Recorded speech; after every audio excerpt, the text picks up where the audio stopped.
নমস্কার বন্ধুরা, আমি মৌ তোমাদের সবাইকে আমাদের গল্পকথা ইউটিউব চ্যানেলে আরও একবার স্বাগত জানাচ্ছি।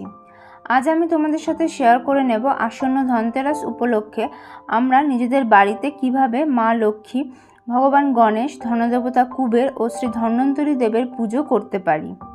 শারদীয় দুর্গাপূজা ও লক্ষ্মী পূজার শেষে আমরা এখন এগোচ্ছি কালী পুজোর দিকে, কিন্তু কালী পুজোর আগেই পালন করা হয় আরও একটি উৎসব, যাকে আমরা ধনতেরাস বা ধনত্রয়োদশী বলে জানি।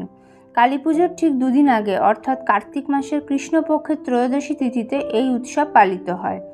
ধনতেরাসের দিন মূল্যবান ধাতু, বাসনপত্র ইত্যাদি কেনাকাটা করার রীতি আছে। ধনতেরাসের দিন বিশেষ পুজোও হয়ে থাকে। এদিন আমরা মা লক্ষ্মী, সম্পদের দেবতা কুবের, সিদ্ধিদাতা গণেশ ও শ্রী ধন্বন্তরীর পুজো করে থাকি। ভক্তরা তাদের জীবনের সার্বিক উন্নতি ও সমৃদ্ধির জন্য ভগবান গণেশের ও দেবী লক্ষ্মীর পুজো করে থাকেন। বলা হয় ধনতেরাসের দিন দেবী লক্ষ্মী তার ভক্তদের গৃহে আসেন এবং তাদের ইচ্ছে পূরণ করেন। দেবী লক্ষ্মীর আশীর্বাদে প্রাপ্ত ধন সম্পদের রক্ষক রূপে এদিন ধনদেবতা কুবেরও পূজিত হন। মূলত আমাদের আগামী দিনগুলি যাতে বিপন্মুক্ত ও শান্তিতে কাটে এবং অর্থাভাব যাতে দূরে থাকে, তার জন্যই এই দিন লক্ষ্মী, গণেশ ও কুবেরের আরাধনা করা হয়। মনে করা হয় এদিন কোনো শুভ কাজ করলে তার 13 গুণ ফল লাভ করা যায়। এছাড়াও এই দিনে আয়ুর্বেদ চিকিৎসার দেবতা শ্রী ধন্বন্তরী আবির্ভূত হয়েছিলেন হাতে অমৃতের কলস নিয়ে। তাই এদিন ধন্বন্তরী দেবের পূজা করলে সুস্বাস্থ্য লাভ করা যায়।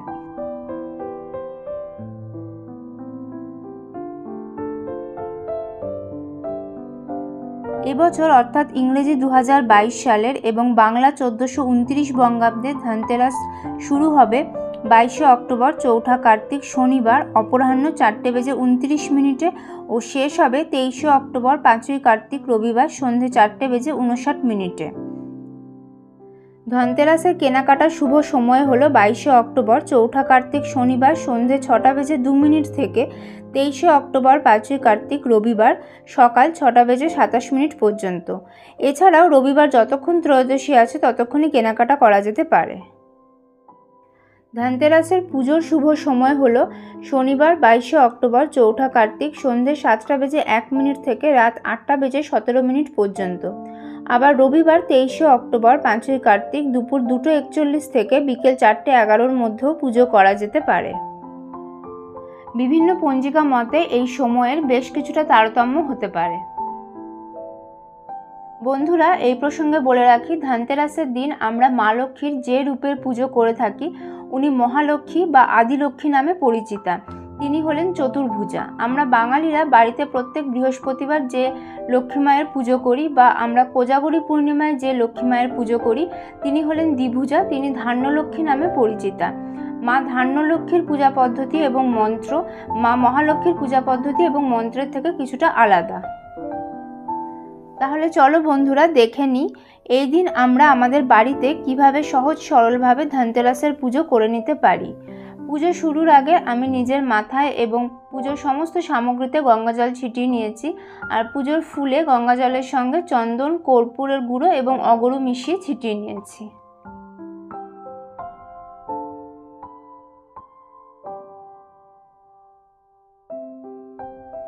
হাতে সামান্য গঙ্গাজল নিয়ে আমি প্রথমেই আচমন করে নেব।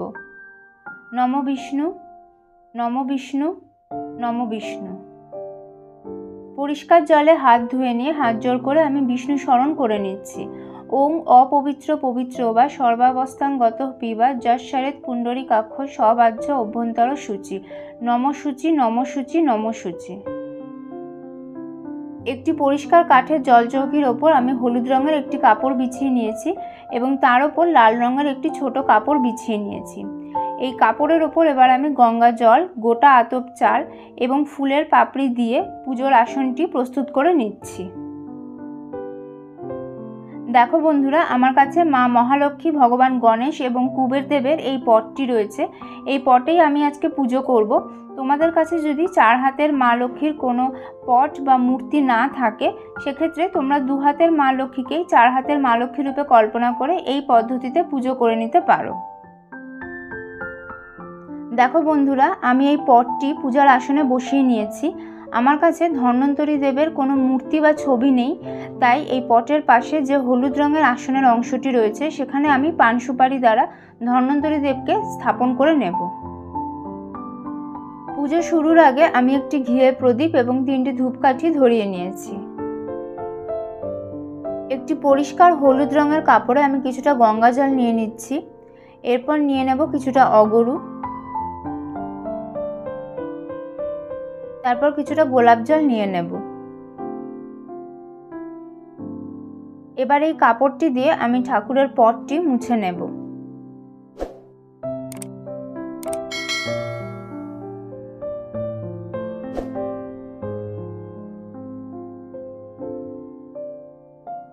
এবার আমি ধন্বন্তরী দেবকে স্থাপন করে নেব। তার জন্য আমি এখানে একটি পান পাতা নিয়ে নিয়েছি।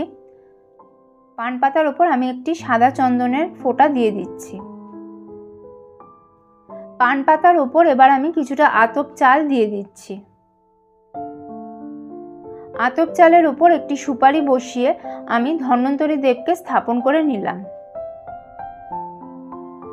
প্রথমেই আমি লাল চন্দনের তিলক ভগবান গণেশ এবং মা লক্ষ্মীকে পরিয়ে দিচ্ছি।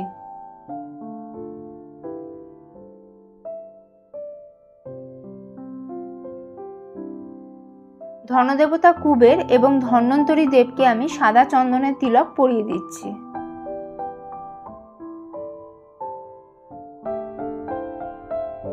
এবার আমি শ্রী গণেশ এবং দেবী লক্ষ্মীকে সিঁদুরের তিলক পরিয়ে দিচ্ছি।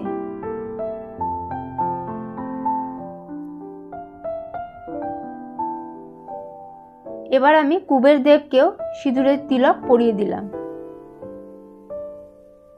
হলুদ হলো ভগবান গণেশের অত্যন্ত প্রিয়, তাই আমি ভগবান গণেশকে একটি হলুদের টিকাও পরিয়ে দিলাম। আর এই টিকার ওপর এবার আমি 2টি আতপ চাল আটকে দেব। এবার ভগবান গণেশ, কুবের দেব এবং ধন্বন্তরী দেবের উদ্দেশ্যে আমি 3টি পৈতে নিবেদন করে দিলাম।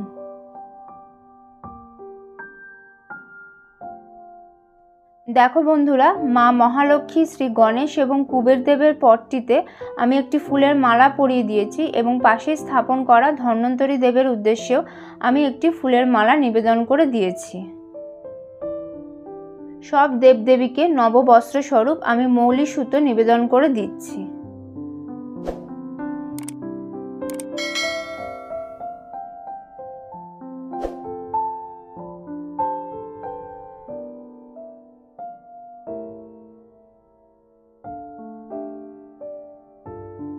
ভগবান গণেশ হলেন সর্বপ্রথম পূজ্য, তাই ধানতেরাসের পুজোয় আমি সবথেকে আগে ভগবান গণেশের পুজো করে নেব। এখানে 7টি দূর্বা নিয়ে আমি একটি গোছা বানিয়ে রেখেছি। দূর্বা ভগবান গণেশের অত্যন্ত প্রিয়, গণেশ পুজো দূর্বা ছাড়া হয় না। এই দূর্বার গোছাটি এবার আমি ভগবান গণেশের উদ্দেশ্যে নিবেদন করে দিচ্ছি। ওম গানেশায় নমঃ এই মন্ত্র উচ্চারণ করে লাল চন্দন সহযোগে ফুল এবং বেলপাতা আমি 3 বার ভগবান শ্রী গণেশের শ্রীচরণে নিবেদন করে দিচ্ছি।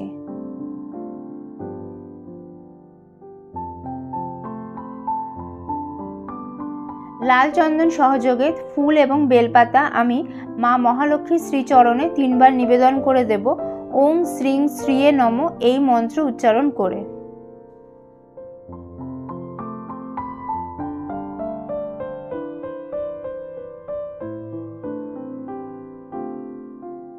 ধনদেবতা কুবেরের উদ্দেশ্যে আমি শ্বেত চন্দন সহযোগে 3টি ফুল নিবেদন করে দেব ওম নমঃ কুবেরায় নমঃ এই মন্ত্র উচ্চারণ করে।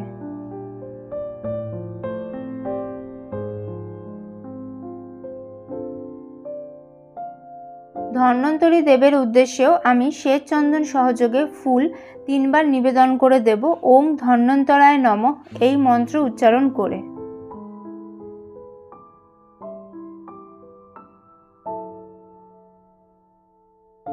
ধন্বন্তরী দেব হলেন ভগবান বিষ্ণুরই এক রূপ, তাই ওনার উদ্দেশ্যে আমি শ্বেত চন্দন সহযোগে 2টি তুলসী পাতাও নিবেদন করে দিচ্ছি। এবার আমি ভগবান গণেশের প্রণাম মন্ত্র পাঠ করে নিচ্ছি। ওং একদন্ত মহাকায় লম্বোদর গজাননং সর্ববিঘ্ন নাশকরং দেবং হেরম্বং প্রণমাম্যহম। হাত জোড় করে আমি দেবী মহালক্ষ্মীর মন্ত্র পাঠ করে নিচ্ছি। ওং শ্রীং রিং শ্রীং কমলে কমলালয়ে প্রসীদ প্রসীদ ওং শ্রীং রিং শ্রীং মহালক্ষ্মায় নমঃ। এবার আমি কুবের দেবের প্রণাম মন্ত্র পাঠ করে নিচ্ছি। ওং ধনদায়ী নমস্তভ্যং নিধি পদ্মাধিপায় চ ভবন্তু তৎপ্রসাদাম্নে ধনধান্যাদি সম্পদ। হাত জোড় করে এবার আমি ধন্বন্তরী দেবের প্রণাম মন্ত্র পাঠ করে নিচ্ছি। ওং নমো ভগবতে মহাসুদর্শনায় বাসুদেবায় ধন্বন্তরয়ে অমৃত কলশ হস্তায় সর্বভয় বিনাশায় সর্বরোগ নিবারণায় ত্রৈলোক্যপতয়ে ত্রৈলোক্য নিধয়ে শ্রী মহাবিষ্ণু স্বরূপ শ্রী ধন্বন্তরী স্বরূপ শ্রী শ্রী শ্রী ঔষধ চক্র নারায়ণায় নমঃ। বন্ধুরা, এই মন্ত্রগুলি যদি তোমাদের কঠিন বলে মনে হয় তাহলে তোমরা হাত জোড় করে প্রত্যেক দেবদেবীকে মনে মনে স্মরণ করে প্রণাম করে নেবে। দেখো বন্ধুরা, এখানে একটি পাত্রে আমি কিছুটা আতপ চাল, গোটা ধনে, 5টা সুপারি, 5টা হলুদের গাঁট, 5টা এলাচ, 5টা লবঙ্গ, 5টা লক্ষ্মী কড়ি এবং 5টি পদ্মবীজ নিয়ে নিয়েছি। সঙ্গে নিয়েছি একটি রূপোর কয়েন। এগুলি আমি মঙ্গল সামগ্রী স্বরূপ নিবেদন করব। আমি এখানে রূপোর কয়েন রেখেছি। তোমরা ধনতেরাসের পুজোর সময়, ধনতেরাসের দিন তোমরা নতুন যা কিছু কিনবে সোনা বা রূপোর সেটা রাখতে পারো। তবে ধনতেরাসের দিন শুধু যে সোনা বা রূপোই ক্রয় করা যায় তা কিন্তু নয়। তোমরা চাইলে তামা বা পিতলের কোনো বাসনও কিনতে পারো, যেগুলো পুজোর কাজে তোমরা ব্যবহার করতে পারবে। এছাড়া সেটাও যদি সম্ভব না হয় তাহলে তোমরা গোটা ধনে, লবণ, ঝাড়ু, পদ্মবীজ, কড়ি, লক্ষ্মী কড়ি, হলুদের গাঁট, ময়ূরের পালক এগুলিও কিনতে পারো। ত্রয়োদশী তিথি না ছাড়া পর্যন্ত এই মঙ্গল সামগ্রীগুলি পূজার স্থানেই থাকবে। এই বিশেষ তিথিতে ভগবান ধন্বন্তরী আবির্ভূত হয়েছিলেন হাতে অমৃতের কলস নিয়ে। তাই মনে করা হয় এই ধনতেরাসে তামা বা পিতলের কোনো ঘটি বা কলসি কেনা অত্যন্ত শুভ। তবে সেই ঘটি বা কলসি খালি অবস্থায় বাড়িতে না আনাই ভালো। তাতে জল ভরে বা চাল ভরে বা ধান ভরে নিয়ে আসতে হবে এবং সেই অবস্থাতেই সেটি পুজোর স্থানে রেখে দিতে হবে। পুজো হয়ে যাওয়ার পর ত্রয়োদশী তিথি না ছাড়া পর্যন্ত সেটি একইভাবে রেখে দিতে হবে। বন্ধুরা, এই ধন ত্রয়োদশী তিথিতে কারোর কাছ থেকে টাকা পয়সা ধার নেওয়া বা কাউকে টাকা পয়সা ধার দেওয়া থেকে বিরত থাকাই ভালো। এবার আমি ভোগ নিবেদন করব, তাই ফুলের পাপড়ি দিয়ে এখানে একটি আসন আমি প্রস্তুত করে নিয়েছি। লাড্ডু গণেশ ঠাকুরের সব থেকে প্রিয়, তাই প্রথমেই আমি গণেশ ঠাকুরের উদ্দেশ্যে এই লাড্ডু ভোগ নিবেদন করে দিচ্ছি। মা লক্ষ্মীর উদ্দেশ্যে এই মিষ্টি আমি ভোগ হিসেবে নিবেদন করে দিচ্ছি। ধনদেবতা কুবেরেরও পছন্দ হলুদ মিষ্টি, তাই ওনার উদ্দেশ্যেও আমি লাড্ডু ভোগ হিসেবে নিবেদন করে দিচ্ছি। এখানে আমি 2টি মিষ্টি নিয়ে নিয়েছি, এগুলি আমি ধন্বন্তরী দেবকে ভোগ হিসেবে নিবেদন করে দিচ্ছি। এখানে আমি 5 রকমের গোটা ফল ভোগ হিসেবে নিবেদন করছি। তোমরা চাইলে 3 রকম, 7 রকম বা 9 রকমের ফলও নিবেদন করতে পারো, আর কিছু ফল তোমরা কুচিও দিতে পারো।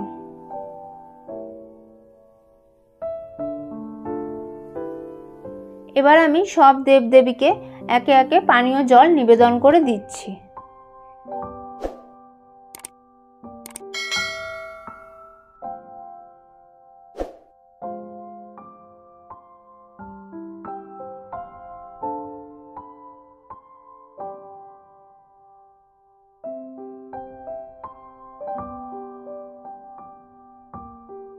বন্ধুরা, এখানে নিবেদন করা প্রত্যেকটি ভোগেই আগে থেকেই আমি কর্পূরের গুঁড়ো দিয়ে রেখেছি এবং ফুলও দিয়ে রেখেছি।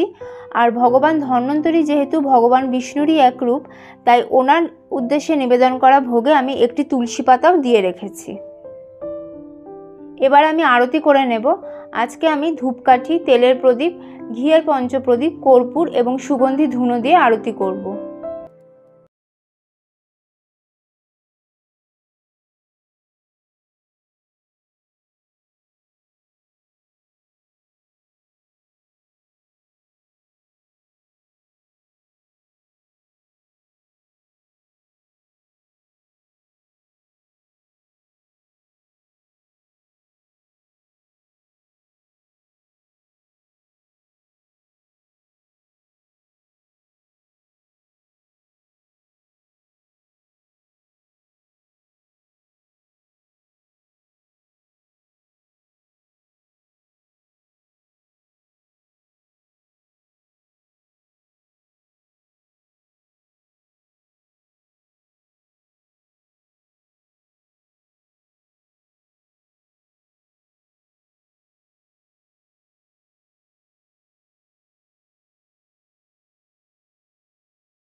বন্ধুরা, এই ধনত্রয়োদশীর দিন অনেকে 13টি প্রদীপ জ্বালান, আবার অনেকে তার থেকে বেশিও প্রদীপ জ্বালান। তোমরা চাইলে তোমাদের ইচ্ছে মতন প্রদীপ দিয়ে পুজোর স্থানটি সুন্দর করে সাজিয়ে নিতে পারো। এছাড়া সারা বাড়িতেও তোমরা প্রদীপ দিয়ে সাজিয়ে নিতে পারো।